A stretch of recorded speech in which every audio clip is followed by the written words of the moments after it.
Hi, I'm Alex Lynch. I take English language, photography and psychology. Hi, I'm Abby Walker. I take French, Spanish and psychology at A-levels. My name's Tom Chappell. I take Spanish, media and politics. Forgot what I took then. My name's Izzy New and I take French, business and psychology. My name's Tori Whitfield and I take psychology, business and health and social. And what are you going to do in the future? Oh, in the future. Funny you should ask that, Mr. Maxwell. I am hoping to do a degree in television and broadcasting. Yeah, I am hoping to either do a BA or a BSc in psychology and continue with my languages at the same time. I'm not sure what I want to do currently, but possibly something in English language and journalism. I have no idea what I'm going to do. I'm hoping to go to university and study psychology. So we're here to give you some advice and insight into what it's like in the sixth form at Caulfield. Absolutely. We're going to go through a couple of questions that you might have. We had a little brainstorm a minute ago and we thought, what sort of questions were we asking in year 11 at this sort of time? And what would our future selves say to those questions? So to start with, how big is the step up from to A-level from GCSE? Alex, what do you reckon? Is the step big? Well, there is quite a big step in with all the subjects you pick. There's more content, they're more in-depth. However, with the subjects, they are the ones that you've specifically chosen, rather than GCSE where they've done maths, English, science, the ones that you might not necessarily want to do. You have picked ones that you want to go into in the future. So I feel like although it is a bigger step, it is worth It's worth it. It is worth it, yeah. Yeah. I feel when I first started in sixth form, I felt quite overwhelmed at the beginning because, like with my languages, when they started speaking in the languages in the whole lesson, I was a bit overwhelmed because it was quite different to GCSEs. But it does get easier. You learn how to deal with how much content you have, and you do get those frees and those LRCs to really sort yourself out. But there's definitely a lot more content, so it is worthwhile to prepare yourself for that. I think we'd all agree that you really want to use your LRCs wisely and to never waste even a free period if you're sort of preparing for an assessment midway through the term, etc. Just to build on what you were saying, we both do Spanish together. Yeah. But to start with, I was completely overwhelmed, like you said, about her, that's terrible. Miss Hamida, Miss Diamond, if you're watching. Talking completely in Spanish. Yeah. But slowly they're talking less in English now, more in Spanish, and we've sort of become accustomed to that. And I think that's quite a good way of showing how over the year you do start to get used to the change and how different it is. Was there anything that you guys wanted, like folders? Do you have a day folder? I have a day folder, Cool. And I also have individual subject folders, and I think that's really helpful to have a folder where you know where everything is and it's all organised, because when you go back to revising, like we're doing our exams now, when you go back to them, you'll realise you need the content, you need everything that you've had to do, and you need it to be organised, because if you don't know where anything is, for like topics, psychology, you have no idea. Yeah, psychology is a big one. And a lot of people pick maybe psychology or sociology because they think it's going to be easy or something fun. And it is fun, don't get me wrong, but it is a lot. Psychology, us four do it.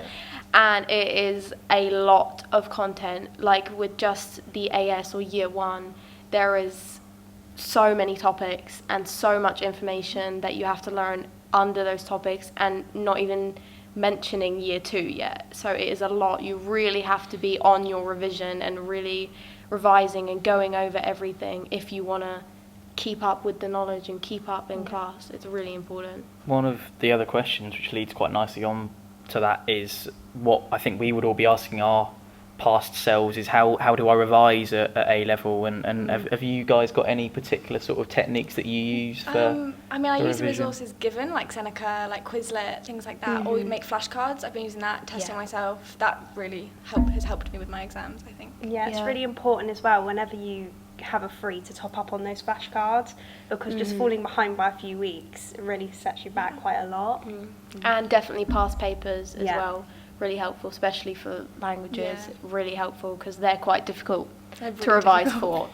But with the easier topics, maybe for me psychology is much easier to revise for. just use, like, Miss Gamick and Miss Moore have a lot of stuff for us on SharePoint, a lot of resources that you can use. They do recall banks where you write down as much as you can from memory. It's really helpful and a really good way to revise. Other subjects are available as an option other than psychology, by the way.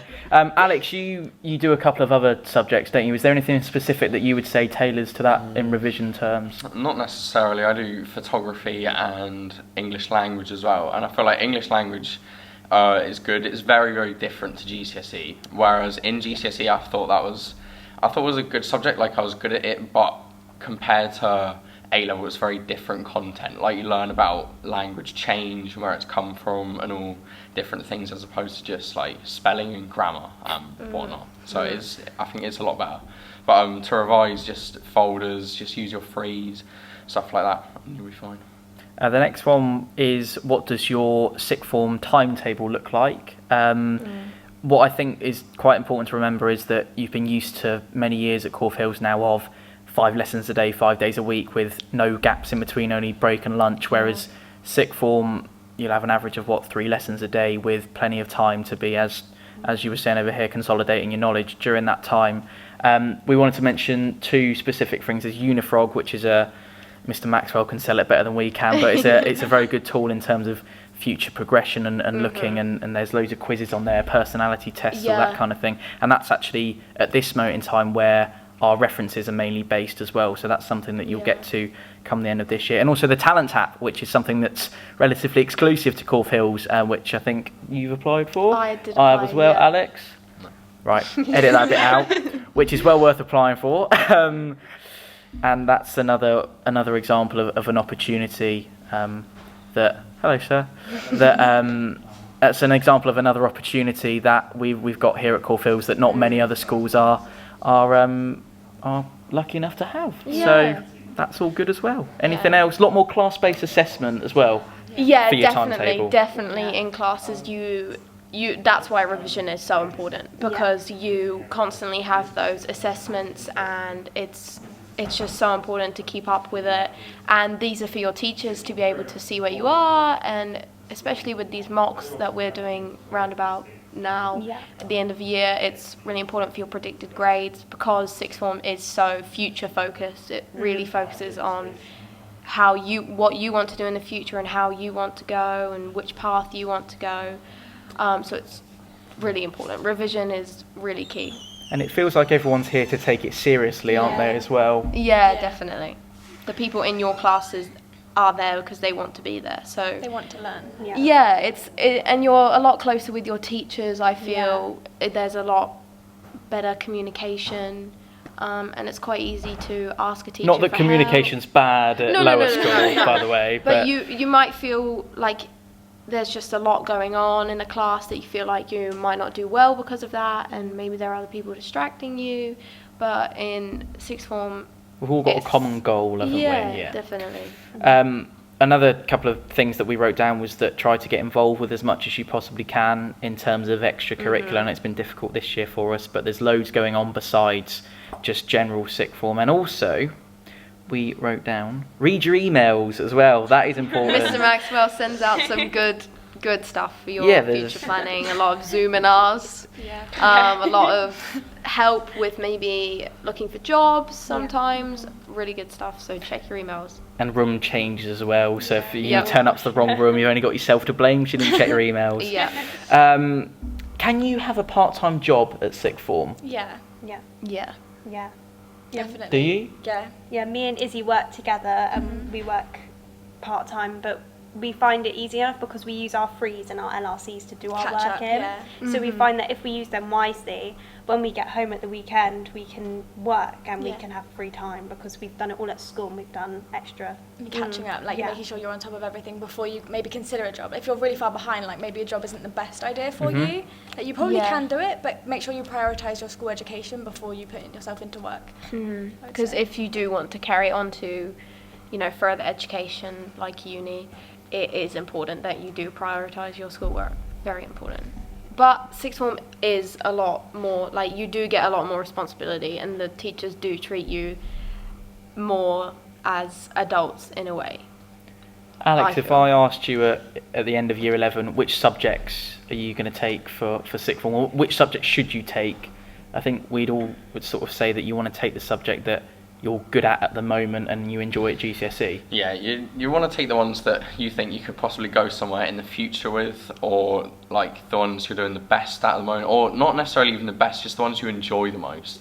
Because the ones you enjoy the most are the ones you can get the most out of in the future, and even in sixth form as a whole, really.